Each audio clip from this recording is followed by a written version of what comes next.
পারতাছি না। হাতে সাথে মেলুন খাওয়া লাগবে। যাচ্ছি এই আর কিছুক্ষণ গেলে ভিতরে যাবো।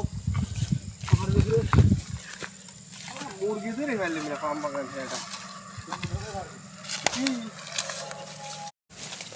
পারতাছি না। হাতে সাথে মেলুন খাওয়া লাগবে। যাচ্ছি এই আর কিছুক্ষণ গেলে ভিতরে যাবো। আমার ভিতরে মুরগিদের ফেললি না পাম বাগান এটা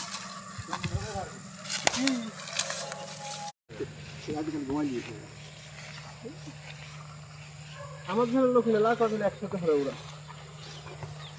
হাই, আমরা মালয়েশিয়া বড় জঙ্গলে এসেছি, ঠিক আছে?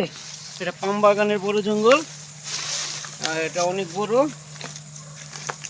আমরা খুব ভয় পাচ্ছি কারণ এখানে অনেক বড় বড় সাপ আছে, ঠিক আছে? আপনারা সবাই